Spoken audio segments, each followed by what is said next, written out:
Before we move away from election fraud completely, let's talk about the USPS worker, Richard Hopkins from Erie, Pennsylvania.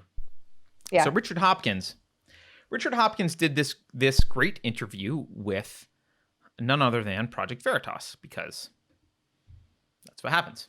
Project Veritas does a lot of great stuff. And he comes forward, and his whistleblowing is about postmarking ballots.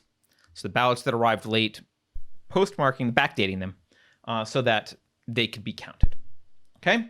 And, we're not going to read the whole thing or see the whole video, but you can go here. We'll put the link below. But the interesting thing for this one, for me, actually, I think, is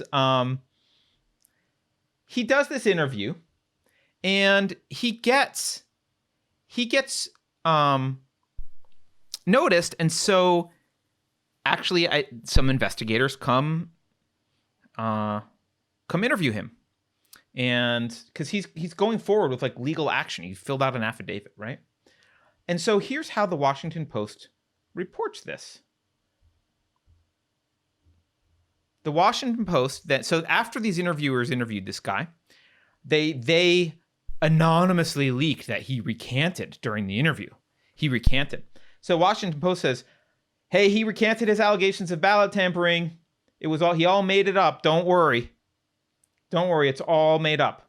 Justice Department didn't respond, but hey, we've got an anonymous source that says, hey, this was all made up. So the cathedral can now go to sleep again. Don't worry, NPCs. You can go to sleep now.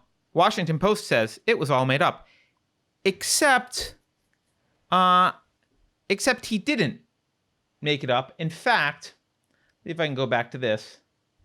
I don't know if I have it, but he says, look, I didn't make it up. I didn't even say that. That's not what I said. And he goes through. I want to show you something. This is fascinating. So I'm going to search for Erie Whistleblower on Google News, because I just want to see what shows up. So he made the claim. There was the Project Veritas video. Then he went and did his interview. An anonymous person leaked that he recanted during his interview. Washington Post published it. He says, I did not recant. And there's articles about that and a video of him saying, I didn't recant. This is bullcrap.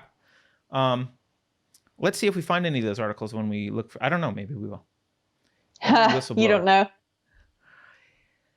Oh, let's see. First one. Erie postal worker admits making up Pennsylvania. Oh, so that's still the big one. The big one is that he made it up. Wow. Wow. Oh, here's the Project Veritas one. This is a post-millennial one. Okay. UPS told agents now he says Project Veritas. Look, he recanted. USPS whistleblower, in quotes, told agents Project Veritas penned his ballot tampering claim. He did not tell them that. That's a lie. By the way, talk about fake news with respect to election fraud. Fake news, Washington Post. Fake news, Daily Beast.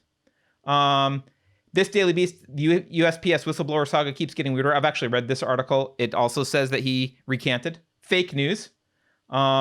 So basically, 1 out of the top 5 or 4 or 5 actually don't have that fake news in them. But these are actually older. This is 7 days ago. So if you're looking for new stuff, there's nothing new here that says, hey, he didn't recant. But if you care to look, you can actually go over here and see what he says. Crap. It won't let me go to PJ Media anymore. Great. Let's see. Great. There we go. I did not recant. He's got a video. You can watch the video of him saying I didn't recant. But basically he just says the investigators kind of gave him a hard time and pushed him in a bunch of directions to say things, but he didn't recant his testimony, and he's moving forward with it, and he does continue to claim that this voting fraud is real. So, again, propaganda machine is out out in front of this one. And look how bold they are.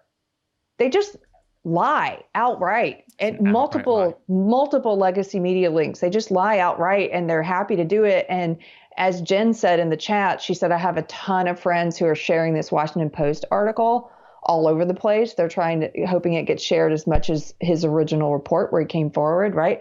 They don't care about the truth. They're not even looking. They're not even reading. You have to read independent sources to even find the truth. And they do everything they can to squash the independent sources. They've done everything they can to censor Project Veritas. And as someone said in the chat, I think it's only a matter of time before they get permanently relegated to the land of unmentionables. In this brave new world under Biden, how many channels like Project Veritas are going to go the way of Alex Jones's channel, or go the way of Paul Joseph Watson or Milo Yiannopoulos? I mean, they're just going to start disappearing any of the independent channels that have a large following who are putting real news out there. Look, we're not even doing news, and they're going after us. Like, they're going after us, and we're not even. Yeah. We're just doing commentary.